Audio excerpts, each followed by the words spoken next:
बिस्मिल्लाहिर्रहमानिर्रहीम। अस्सलाम वालेकुम दोस्तों, मैं हूं आपका अपना गुरु ज़ुबानी। आजकल हर फ़र्द बात कर रहा है कैनवा के ऊपर। कैनवा से लाखों कमाए जा सकते हैं। मैंने कहा कैनवा से बेहतर कुछ ऑप्शंस पेश किए जाएं। बहुत सारे लोग जब कैरियर का आगाज़ करना चाह रहे होते हैं, फ्रीलांसिंग में आना चाह रहे होते हैं, तो उन्हें किसी न किसी टूल की ज़रूरत पड़ती है। ज़्यादातर लोग भागते हैं फ़ोटोशॉप के पीछे, मगर फ़ोटोशॉप का मसला ये है कि फ़ोटोशॉप बहुत ज़्यादा रिसोर्सेज मांगता है। मतलब आपके पास बजट होना चाहिए, महंगी मशीन्स होनी चाहिए। मैं जो चीज़ें आपको बता रहा हूँ ये कम खर्च वाला मशीन है। छोटे ख़र्चे में जो है बड़ा बेनिफिट मिल सकता है, बड़ा फ़ायदा मिल सकता है। सबसे पहली चीज़ तो कैनवा का बेहतरीन नेमुल बदल और फ़ोटोशॉप का हमारे पास है ये साइट फोटोपी। इसको इस्तेमाल करें।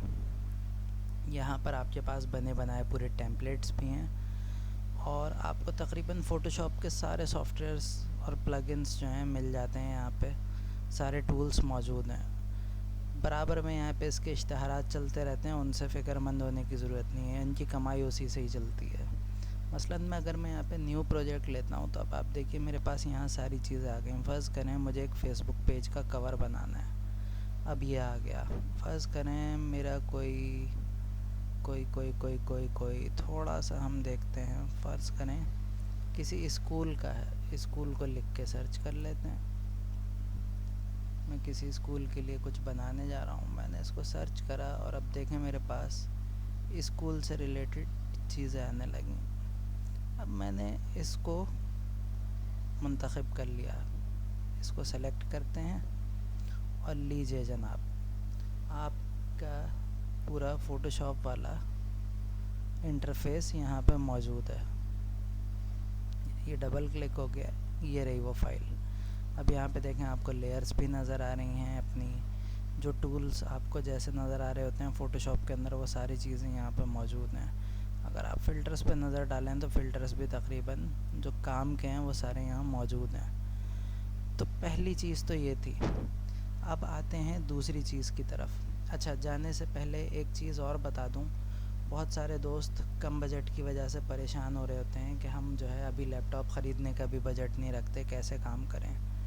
तो बहुत आसान हल है, आप अपने घर की एलईडी को ही जो है माउस के साथ कनेक्ट करें और माउस कनेक्ट करने के बाद उस पर क्रोम वगैरह के ज़रिए, ब्राउज़र के ज़रिए फ़ोटोपी खोलिए और डिज़ाइनिंग शुरू कर दें। अच्छा, फ़ोटोशॉप का बेहतरीन नेमुल बदल अब मैं बताने जा रहा हूँ, जो फ्री भी है और ओपन सोर्स भी, और हम आज उसी पे ही बात करेंगे। मैं आपको उसकी चीज़ें सिखाऊंगा, बताऊंगा। और वो टूल है आपके पास जिम्प। जिम्प आपके पास जब आप लॉन्च करेंगे तो मेरी तरह का आपको नज़र नहीं आएगा जैसे मैंने किया हुआ है, क्योंकि मुझे थोड़ा सा नज़र कम आता है, काम रात गए तक करना होता है, तो मैंने अपने लिहाज से अपनी सेटिंग्स की हुई हैं।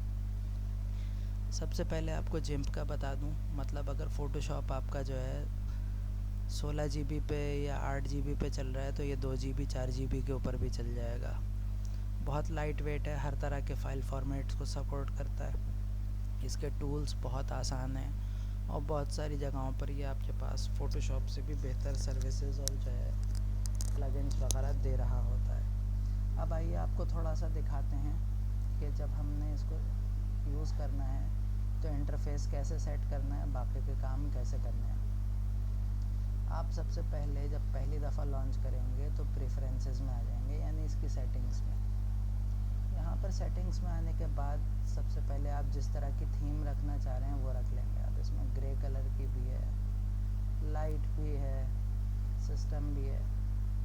क्योंकि मुझे आँखों पे स्ट्रेन पड़ता है, रात गए तक काम करना होता है, मुसलसल काम होता है, तो मैं अपने लिए डार्क की थीम ही रखता हूँ। इसके बाद आइकन्स की थीम कैसी रखना चाह रहे हैं आप ये भी यहाँ से मुंतखब कर सकते हैं।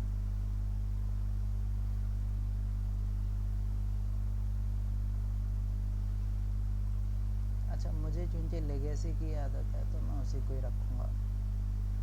फिर आप इनके साइजेस भी अपने लिहाज से सेट कर सकते हैं, लाइक।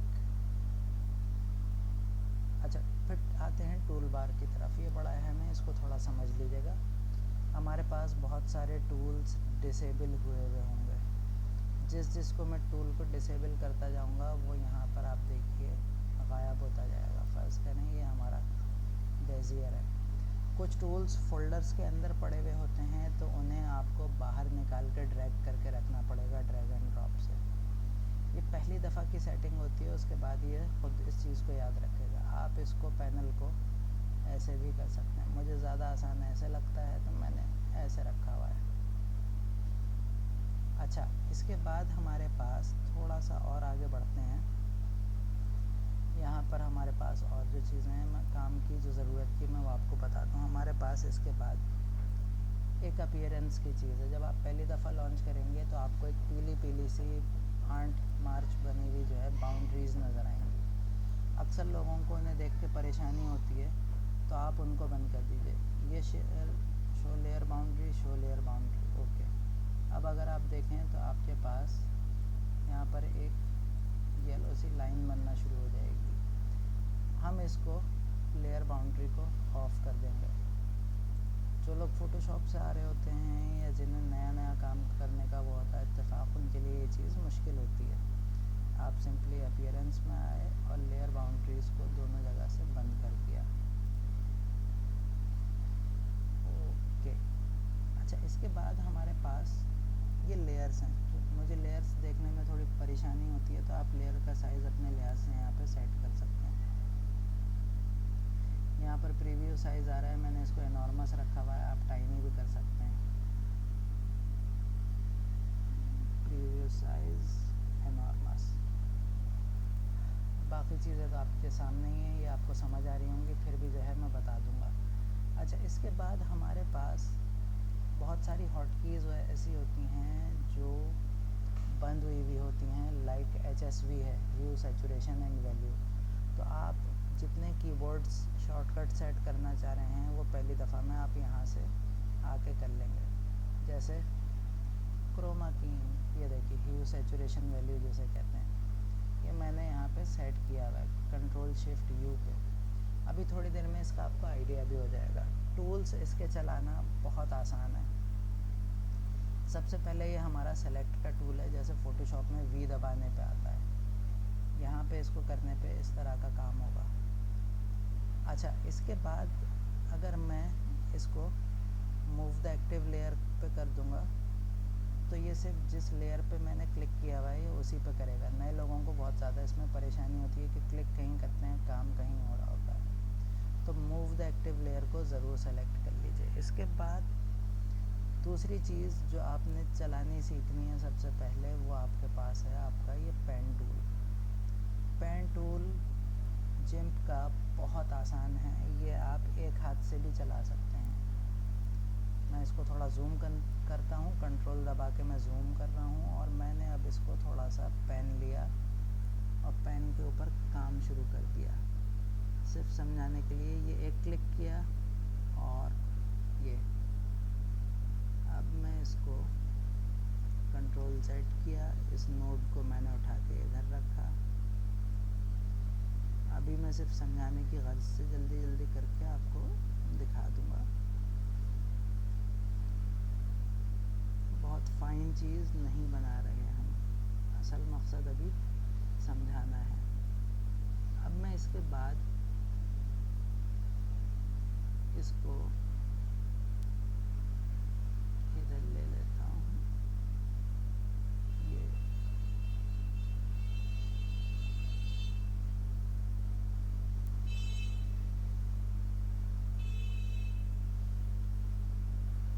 और मैं इस पे एंटर करता हूँ तो ये मेरा सिलेक्शन हो गया। मैंने इसी को उठा के कट किया, कंट्रोल X, और अब यहीं पे एडिट में आके इसको पेस्ट इन प्लेस कर देता हूँ। कंट्रोल ऑल्टर V भी किया जा सकता है। अच्छा, अब ये जब आप पेस्ट करेंगे तो आप देखेंगे ये दो पॉपअप्स या बबल्स बने हुए आएंगे। इसका मतलब है अब ये कैशे के ऊपर मौजूद है, टेम्परेरी मेमोरी पे है। जब तक आप इसको न्यू लेयर नहीं करेंगे ये पेस्ट पूरी तरह नहीं होगा। मैं इसको न्यू लेयर कर देता हूँ, ये पेस्ट हो गया और अब ये नई लेयर पे है। अब इसके साथ थोड़ा सा खेलते हैं। मैं कंट्रोल शिफ्ट U प्रेस करता हूँ तो देखें ह्यू क्रोमा आ गया। अब जो चीज़ आपको फ़ोटोशॉप में नज़र नहीं आती, कमाल की चीज़, वो यहाँ पे मौजूद है, और वो है ये स्प्लिट व्यू। मैंने स्प्लिट व्यू पर क्लिक किया। अब मैं ज़रा सा इसको चेंज करता हूँ। मैंने कहा मेरे ख़्याल में कुछ ये चीज़ मज़ेदार है, मैं इसको ओके कर देता हूँ। ये देखिए हमारे पास एक चीज़ निकल के आ गई। अच्छा, इसी तरह आपके पास इसके अंदर और भी टूल्स हैं, और टूल्स मैं सारे नहीं बताऊंगा, मैं चाहूँगा कि आप ख़ुद तजर्बा करके देखें। जहाँ फिर आप शिकायत करेंगे या जो है सवालात पूछेंगे कमेंट्स में, तो फिर उसी के बाद हम आपको दूसरी वीडियो भी बना के दे देंगे। ज़्यादातर चीज़ें बाकी तो समझ में आने वाली हैं। ये स्मज टूल है, मतलब ये स्मज करता है, चीज़ों की घिसाई करता है। मैं इसका साइज़ बड़ा कर देता हूँ, ये आपको अब वाज़ेह हो रहा होगा। ये इस तरह की स्मजिंग करता है। अच्छा, इसकी जो हॉट की है ये वही है जो फ़ोटोशॉप के अंदर भी होती है, यानी ब्रैकेट्स के ज़रिए को जो है आप साइज़ को रिसाइज़ कर सकते हैं। ये मैं कीबोर्ड शॉर्टकट के ज़रिए कर रहा हूँ।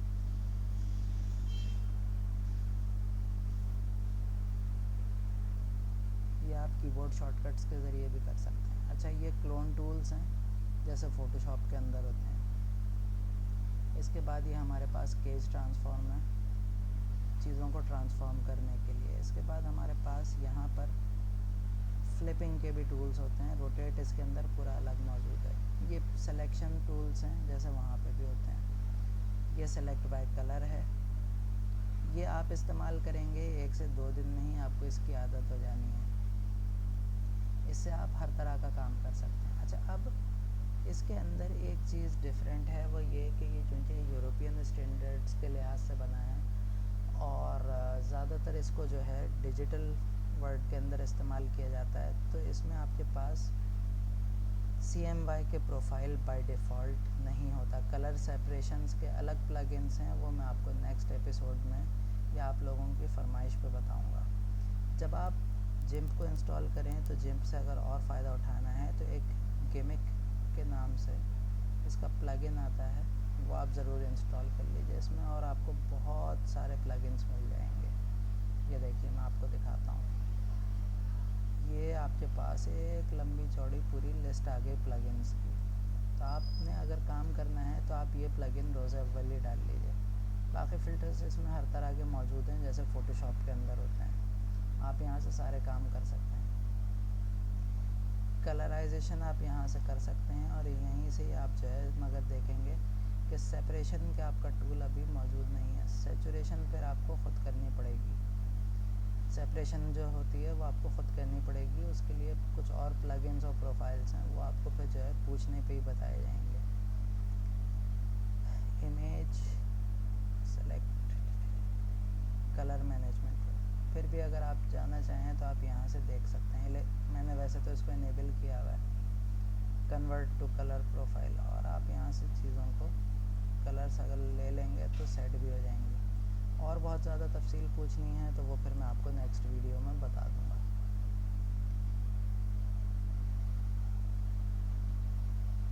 एक्सपोर्ट करके आप इसको हर तरह के फॉर्मेट में कर सकते हैं। फ़ोटोशॉप का डिफ़ॉल्ट फॉर्मेट होता है PSD, और इसका डिफ़ॉल्ट फॉर्मेट है XCF, मगर ये PSD को इंपोर्ट एक्सपोर्ट दोनों कर सकता है। इससे आप हर तरह का आर्ट वर्क बना सकते हैं, हर तरह के फ़ाइल फॉर्मेट में आपको सपोर्ट कर देता है।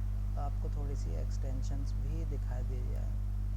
ये देखिए, मतलब अगर आप एज अ वेब डिज़ाइनर काम करना चाह रहे हैं, कोई लोगो बनाना है, विजिटिंग कार्ड है, ब्रोशर है, तो वो सारे काम आपके यहाँ हो जाते हैं। ये अगर आपने प्रिंटिंग पैकेजिंग का करना है तो ये टिफ फॉर्मेट भी मौजूद है। उम्मीद है आज का सफ़र अच्छा रहा होगा। हमें कमेंट्स में जो है अपनी राय से ज़रूर आगाह करिए। शुक्रिया, अल्लाह हाफ़िज़।